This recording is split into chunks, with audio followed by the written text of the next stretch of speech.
Hey guys, welcome back to another episode with myself, Norman Stickle, Toxic Energy Breakthrough Coach. And I really thank a lot of you guys for the subscriptions and the comments. I've been enjoying interacting with you and being able to feel like I'm connected to some of the people that have been responding to a few of the videos that have been getting quite a bit of action, I guess, to a degree. But with that being said, it has been quite a while actually since I actually put a video out, and I have noticed a pattern kind of within myself of doing things like the videos and whatnot when it comes down to actually when I feel like I need it for myself to be able to help process, and I feel like it's something that I'm going through that I can maybe share with others that might relate, meaning you that might relate with it. So, with that being said, I was really realizing and having the feeling recently, interacting and going through some of the comments or whatnot, that it's important that I never really talked a lot about or include anything about boundaries. And I would say that in itself, of a lot of the experiences that I talk about and have talked about, and will probably continue to share with you guys, is how and why boundaries are so important, and include how I went about starting to set my own. I think that's really pivotal because no matter what we do, there can always be things to talk about, specifically within the relationships and whether it be with narcissism or without.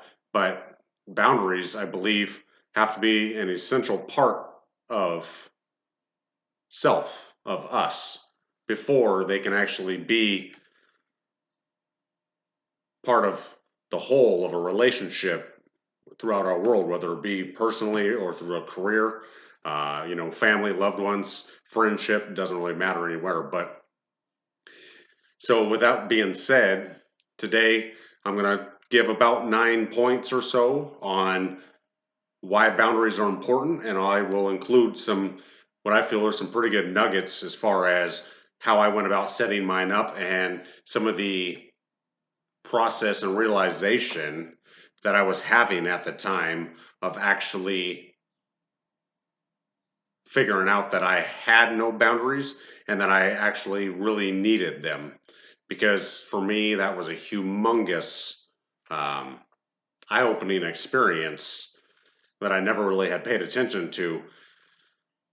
I think we all have epiphanies at times, and I believe and I feel that it's really important that when we do have these moments, these aha moments, so to speak, that you actually do something about it and follow whatever it is that you're actually kind of receiving at the time. You can call it being downloaded. Everybody's got a different term, and there's really no right or wrong for it. So, with that being said, let's get right into it. But um, this for me, first off, I will say that my experience of having to set boundaries and the realization that I had none, I think I knew deep down inside that I didn't have any. If any of you watched some of my video on my story, uh, a lot of these teachings and these lessons for myself and that I have talked about have come out of one particular phase of my life and more or less one particular relationship.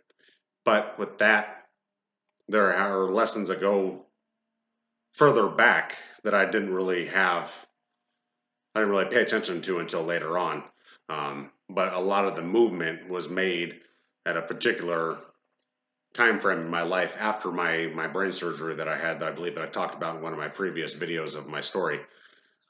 So feel free to ask any questions or comments about that if you have any other further things that you want to kind of know about that I maybe didn't cover. I'm more or less an open book and am totally open to discussing and answering questions if it relates to you or you just have general curiosity. So by all means. But one of the biggest things that I had to realize, and I think that if you don't have a lot of boundaries or you're very soft on your boundaries, is the fact that boundaries are not selfish. And I say this because in my own experience, I talked about it, I believe, in an earlier video, maybe a separate video from some of the ones that are getting a lot of traction right now about like the top 10 traits of a female narcissist. And I believe the triangulation video gets quite a bit. But with that, one of the big things that really had to come my way is that boundaries were not selfish, because I was being told that they were. And it was being thrown back at me when I tried to assert myself. When I was listening to that voice in my head saying, that's not right, or you should say this, or you should do that, it was kind of pushing me to out of my comfort zone to set boundaries. I had to go through the process of what I considered, I believe I mentioned before, but considered and call it yo-yoing, kind of stepping up to the plate and pushing myself a little bit to the uncomfortable, but then again, figuring out that I was afraid, and I was letting the fear factor of the external circumstances get the best of me, and I would pull back and relax again and let that boundary fall away. And then I would get hurt again. And it was just a deadly endless cycle. And this went on for quite some time in different aspects of this phase of my life. But it was all a process of becoming aware and mindful of actually what was going on. And that's one of the keys. Really start to pay attention to whatever it is you're feeling, the correlation of what you might be being told by the other party, the other person. If they don't agree with it, of whatever you're trying to do, and if you're trying to establish a boundary, whether it be borrowing money, for instance, or borrowing the car all the time, if you see some sort of cycle that is going through the process, and it seems that you always end up in the back same place that you were before, and you thought you got rid of that situation. For instance, if you always have had a reliable car or a good job or whatever it might be, and this other person or the other party is continuously borrowing money, not living up to the potential. Their cars are always breaking down. They're irresponsible or whatever, it could be anything. I'm just using these as examples. But with that being said, if it comes up to it and then all of a sudden you keep revisiting that, there's obviously something that deeper, and start internalizing that and realizing that and looking at the patterns and saying, oh, and start connecting the dots and living in the moment and catching it when it's happening. That's really what I started to do, is I started to see things for a different perspective, and epiphanies and light bulbs and things would kind of flash before my eyes, and I would make this connection, be like, oh my gosh, and that kind of would like come to my awareness. And that's really how it all started, in very small, minute baby steps of acknowledging and making the connection between what I was feeling and what I had been previously not giving credit to and letting it go by the wayside, and whatnot. So that's one of the biggest pointers. But they are not selfish. You are doing yourself a favor.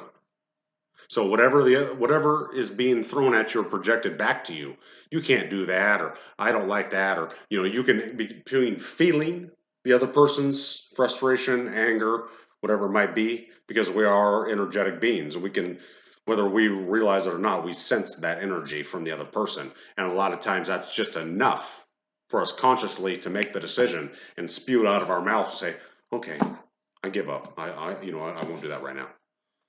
And that's because our body, we're making all the connections. We're paying attention to one thing, but our body's telling us something different.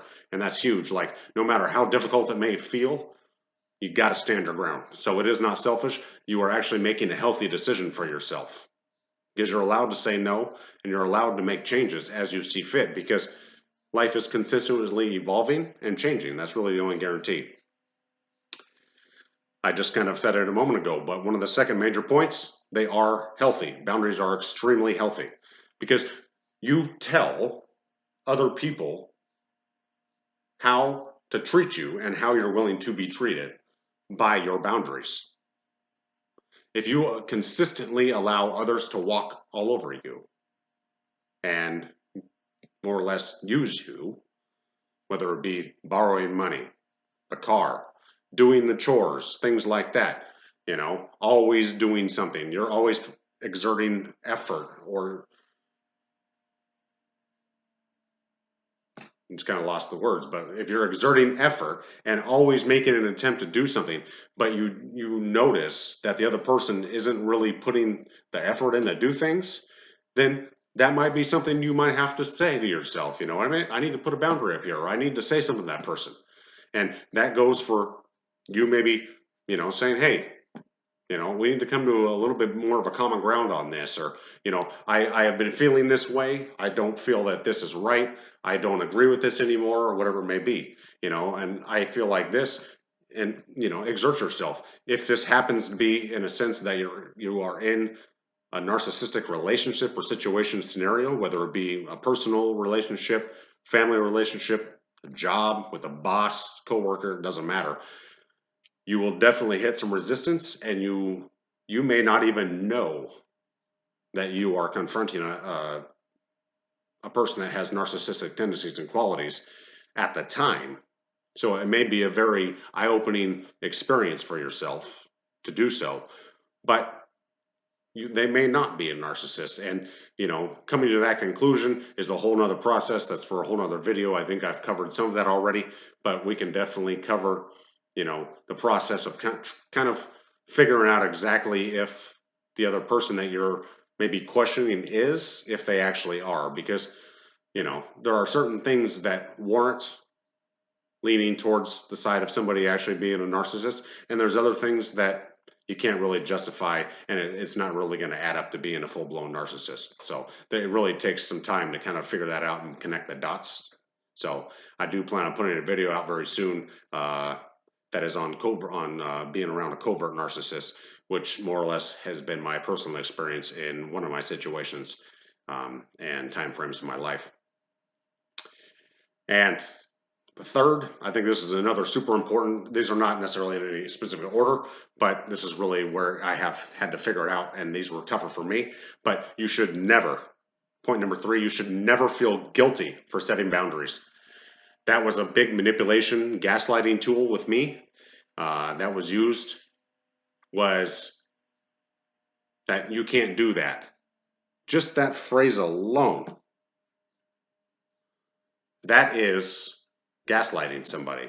That is making you, that is turning the tables and making you feel insecure about your own decision making. That's undermining your personal power, which that in turn is going to inflict a feeling of guilt.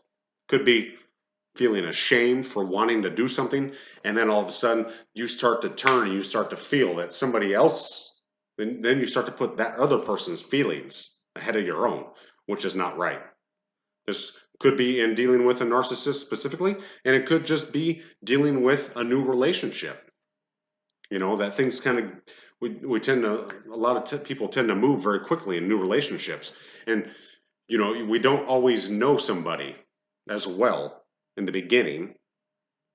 And we tend to overlook a lot of things in the beginning than we do after, you know, a period of time, whether it be 3 months, 6 months, a year. You know, you might see things come out later, which most things do. Especially in a narcissistic relationship, things are going to be more so over the top, like with the love bombing and the infatuation and all the attention's on you, and that is all deliberate. And it could be a very authentic relationship, and it could be completely innocent when these things come up. So you really have, it's going to differ case to case, and it's also going to be something that only really you can determine, of whether, you know, where the person is coming from through introspection of your feelings, kind of figuring out what the other person is at, and all those other things. So there's quite a bit that can go into that, although it should be pretty straightforward, and we can usually tell when something's not right and when it's just an honest, you know, misinterpretation of something. But never let anybody feel guilty for putting up a boundary, even a healthy boundary.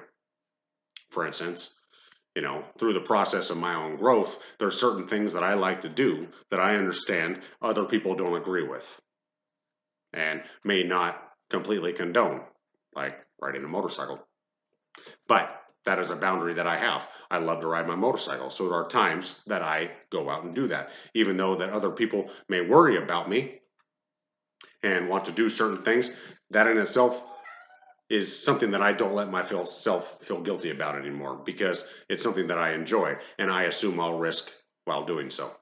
That's just a small thing. So I have learned to separate my feelings from the feelings of the other people and how they see it, and not feel guilty for wanting to do something that I enjoy doing. Point number 4, everyone needs boundaries. And there are certain boundaries that should be what I consider to be non-negotiable. These non-negotiable boundaries are up to you, although some of them are pretty straightforward in any healthy relationship. And I say that because we all have a different perception of what is healthy versus unhealthy, and we all have a different set of values and hierarchy around decision making, and whether it be values of our career, our personal relationships, our family relationships, all these other things. And that's something that can be dived into, that really goes down into more or less a coaching aspect of digging those things out and really trying to figure out exactly if where you think you are and where you think you want to be is actually where you are at a subconscious level. And these are some of the traits that I can help bring out throughout, if I was to help be in a personal coaching session with you. These are things that would come out then. But on a subconscious level, there are certain traits that will keep us stuck. These all boil down to our perceptions and values of where we're at and through our accumulated experiences up until this point in time. But these boundaries are absolutely needed. I went through a big portion of my relationship in my leading up to my craniotomy, where a lot of the relationship had no boundaries at all. And with that being said, the next phase of my life, where a lot of these lessons have come from and kind of were put together, I really came to the realization of not having any boundaries up to that point, and that I really needed them. So everybody needs them. Non-negotiables would be, you don't allow your partner to cheat on you. You don't condone lying, no matter how little or how big of a lie it is. That is a non-negotiable. If something like that happens, you do not let it slide. And what you do is you literally put your foot down and cut it off and change it right then and there. Because if you allow it to happen once and then you allow it to happen a second time, you are not only telling yourself and your subconscious mind that that is okay and that it's acceptable, you're also telling the other person that that is okay and acceptable. And if it has happened once or twice, not saying it will, but the likelihood of it happening again and again is very, very high. Because again, there's a conflict in values and standards and all kinds of things that will happen like that. And unless everybody is identical, there's a conflict in that, and it will most likely slide again. So non-negotiables should be things like, you don't allow stealing, you don't allow people to cheat on you, lying, things like that. Very serious things. Some aspects, I don't like to work Saturdays. Yeah, that's fine and dandy. And if you have your kids or something like that, that would be a non-negotiable. I don't work on the weekends when I have my daughter because I don't see her all that often or whatever. I don't do evenings or this, that, because I have other prior obligations that I like to do. Date nights, if you have a regular date night thing or whatever. Those would be non-negotiables. And, you might get some flack back about it, but that's just the way it goes. You don't worry about that. You take care of yourself first to a degree, because that is a healthy boundary to have. So as long as it's justifiable and it's healthy for you, everybody else will learn to cope, because it goes back to, you teach people how to treat you. So if that's a serious non-negotiable and you have a problem with that, and yet you do yourself a disfavor and give in, you're telling yourself that eventually that's going to be okay, and you might actually start to relax that boundary with yourself.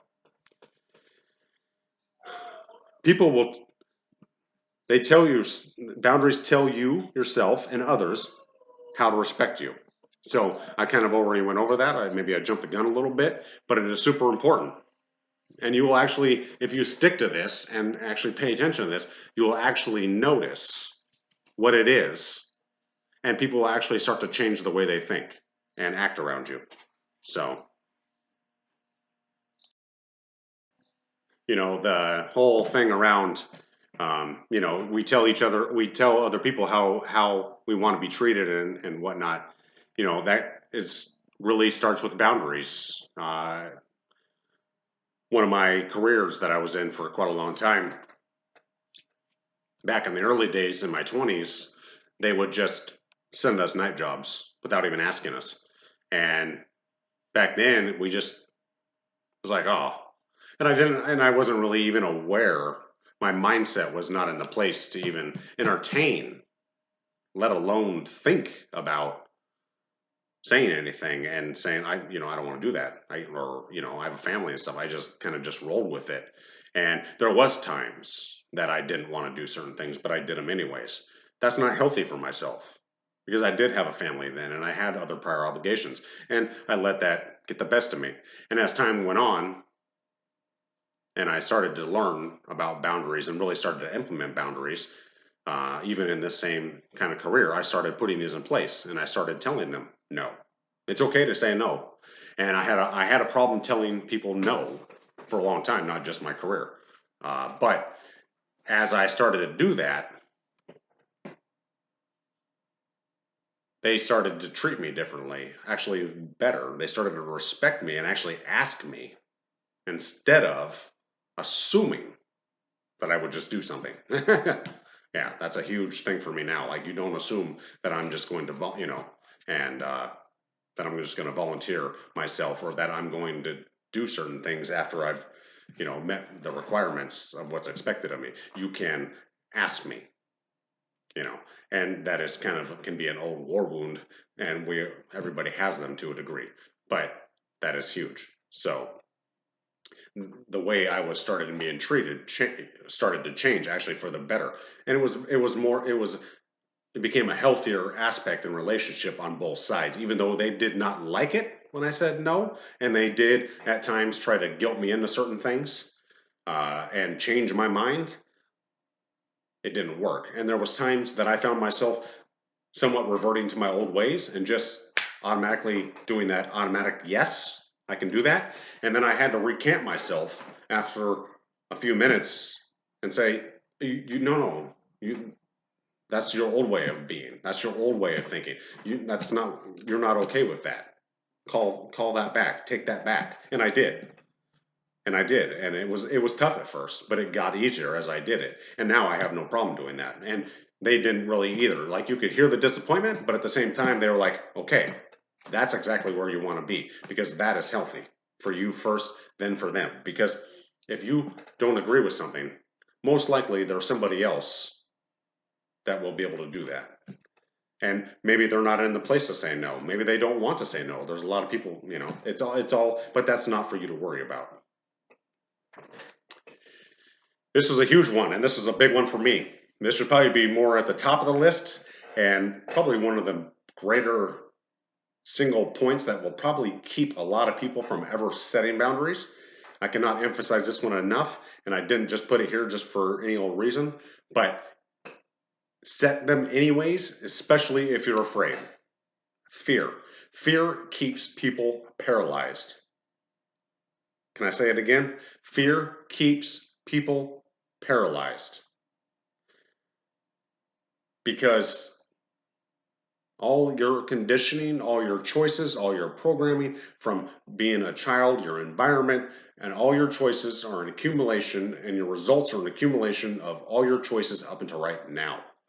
And a lot of people let fear get the best of them. There's a bunch of different fears, and we don't have enough time to get into them today, but these fears could be fear of change, fear of success, fear of failure, fear of judgment. The list goes on and on and on and on and on. And a lot of people will not follow through and do things out of fear. I did it myself. And this goes back to paying attention to the little tiny things that I was actually feeling that I didn't want to see. That was the feelings of the other person. When I went to assert myself and set a boundary, I would literally physically feel the emotions of the other person in both my personal and my work life. And the work life mainly being through the phone. Yes, you may be having an epiphany right now, but you can feel it. We all know. when something doesn't feel right. Give yourself credit, whether it be through the phone, and that is through the tone of voice. But even then, you can feel that energy through the phone, through even a text message by reading it. You can pick up on the energy that was in play, downloaded basically into the message. If somebody's being kind of sneaky, we all know it. If we're not being upfront and honest, we all know it. Stop discounting that.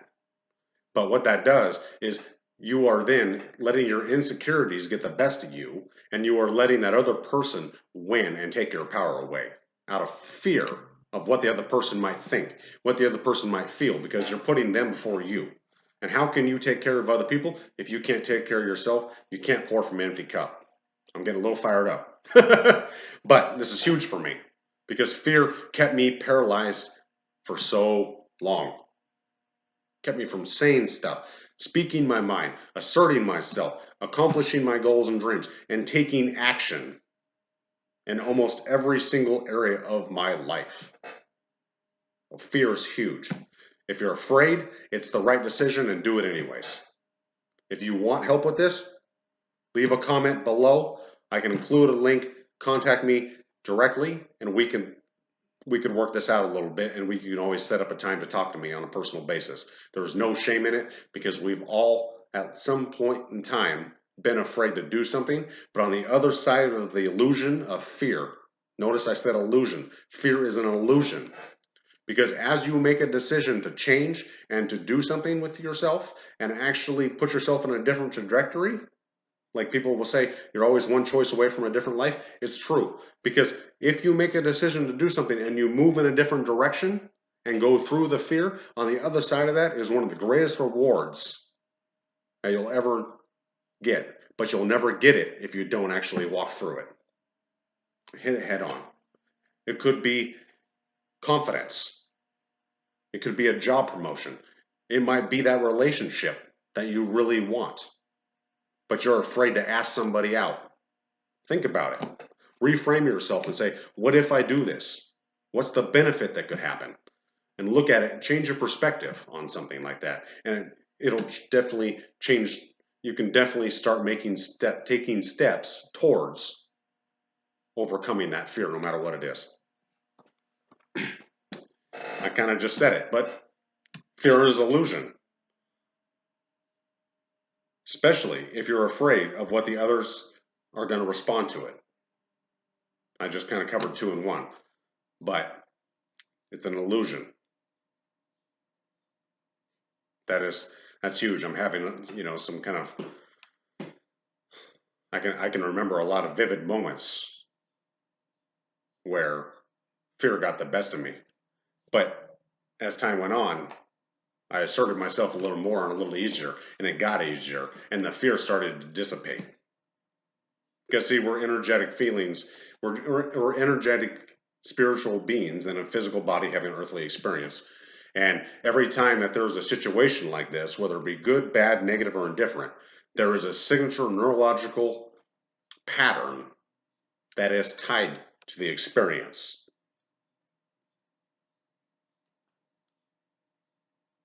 Through the emotion that is brought up. Maybe some of you have gotten into a little bit of Joe Dispenza, things like that. But if you know anything about evolution and the way that we are, if you think about it, you will probably see the truth behind it. But good, bad, or indifferent, if you think about the happiest time of your life or the worst time of your life, unfortunately, you will literally start to feel that same experience all over again. And that is taking yourself back to the past. And it is stored in your body. So I would really invite you to, yes, acknowledge it, learn from it, honor it from where it was, where you were, but also give yourself credit to where you are now and let it stay in the past. Don't continuously bring it up. Don't talk about it. Maybe at select times, but acknowledge it, honor it, learn from it, put it to rest, and move on. That's one of the biggest benefits you can. And start creating new. Because if you linger back there too long, you're literally inviting it into your current reality. So this is probably one of the, these are all important, but this one was a big lesson for me in itself of learning and actually really coming to terms with, especially in the beginning phases of realizing that I need to own my energy, whether it be learning and accepting, being empathic in certain things at my in my life, and learning how to grow and step out of my comfort zone and all these things. But we as individuals are not responsible for how others feel about the boundaries that you decide to set, or whether or not they accept them or not. I can repeat it again. We as individuals are not responsible for how others feel about the boundaries we set and whether or not they accept them or not. I know that was a big one for me because the guilt would get turned. Well, I don't like that. You can't do that. Or, the gaslighting would kick in these certain aspects of things. And between the feeling, the other person, what was going on below the surface subconsciously and energetically, and consciously what was being said to me, or at me, was like this double negative, and it definitely did not make a positive. But that played exactly in to placing feelings of guilt and of shame. Guilt for wanting to assert myself and actually do something for myself, and guilt for the other person because they wouldn't like that, so I would automatically in turn feel guilty. Shame kind of goes with guilt a little bit. Fear, I would get fearful of the words, whether it was they would say, well, if you don't do this, I won't do that. No negotiating. I don't negotiate like that. And that's because of that. Certain things in my life that was manipulated and used against me. It's a form of gaslighting. And, well, if you do this, I'll do that. The manipulation tactics. And no, Norman does not play that anymore. And I haven't for a long time. But with that being said, all these feelings were pushed back on us, on myself. And most likely they're being pushed back on you. So take that responsibility and say, you know what? No, that's yours. You keep it. And say it to yourself. And keep telling yourself that. And keep telling yourself that. And keep telling yourself that. Because the more you tell yourself that, the more you're going to believe it. And the more you believe it, the more willing you will be to actually start to implement boundaries and put them in place. And the more you implement and put boundaries in place, whether you fail to actually follow through once, twice, 3 times, keep doing it. Keep doing it. Do it again until you get it right. Fail. First attempt in learning. Fail forward. Fail forward and learn. There is no failure, really. I'm using those acronyms as to set us up for the mentality of really, if you're going to fail forward. Take a look at what didn't go right and say, how can I make it go right? Because if you look at it like this, there is really no failure. There's no failure. You know what there is? There's feedback. Take that frame of your mind. Instead of saying, what didn't go right, say, how can I make it go right? And take that feedback and look at yourself and go within an introspection and say, oh, well, I didn't actually follow through, or I didn't say what I wanted to, and I didn't, I held back from actually giving my true feelings. I didn't give it my all because I backed down. Yes, it can be tough to accept those things. But you know what that's going to do? It's going to cause you to go within and evaluate, and then most likely you have 2 choices. You can either continue to cower back and accept what it is and how it is, or you can choose to rise above and take 1 degree different step, 1 small step in a new direction. And the next time, 1 more step in a new direction. One more step in implementing that. One more step in following through. One more thought at saying, I deserve better. And continuously moving in that direction. And eventually what's going to happen is you're going to be so far off your trajectory from where you were going that you're not even going to recognize it. Because change is really the only consistent thing in life. So with that being said, every time you take a step forward and actually give yourself another small win, you're creating a better standard and a higher standard for yourself. You're giving yourself a little more confidence, and acknowledge that. The micro habits become what's considered like a macro habit. They lead into larger, bigger things. Give yourself credit for the small wins, because a lot of small wins, consecutive small wins, will eventually become large consecutive wins. And it takes time. But look at it for in the moment for what it is and what you've just done for yourself. No matter what the other circumstances are, acknowledge that for yourself and you will feel tons better. So, boundaries can be some of the most difficult things to set, especially when everything is new. You know, we're just kind of going with the flow and it's exciting. We tend to overlook a lot of things. And then it might be something small and minute. And, you know, it might be okay at first. And you might slip a little bit. That's how you learn.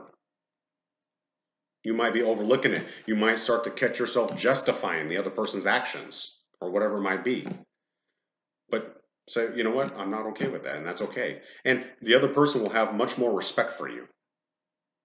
They may not like it, but down inside, they're going to respect you a little bit more for it because you are actually standing their ground. Because if you took them and did that to them, they might get angry and upset, you know, and every case is going to be a little bit different. But at the same time, they may not admit it, but they're going to respect you for setting boundaries. And it will get easier. I promise you it gets easier the more you do it. And then it becomes natural. It's like a habit. It just, no, you don't even think about it anymore. Because whenever you do that, what naturally isn't for you will start to fall away. And that sounds frightening, but at the same time, you're creating a different way of being, a different way of thinking. And you're basically telling yourself that you deserve better, that you want better. And whatever is not going to serve you will naturally just go somewhere else because energy doesn't really disappear. It just transforms. So, you know, that's kind of the closing phrase of the words and the thoughts. But at the same time, like, if you really want to make any monumental change in your life, it has to start from within. It has to start from within.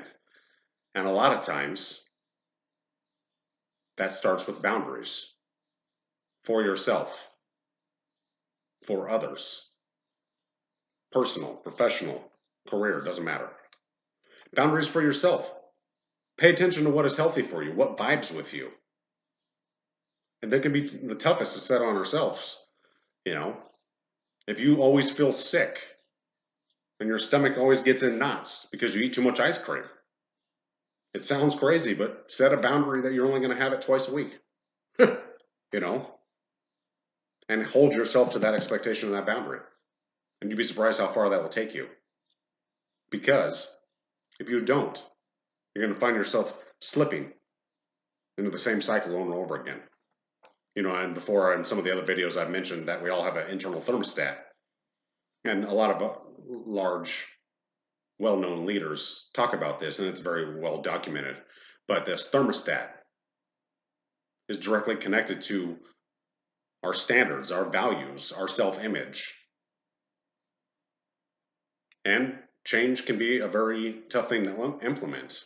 I recently had a lot of epiphanies where I realized that some of even my small steps that I have been taking in my life to improve my daily habits started to fall. I had that epiphany, and it was a very awakening moment for me.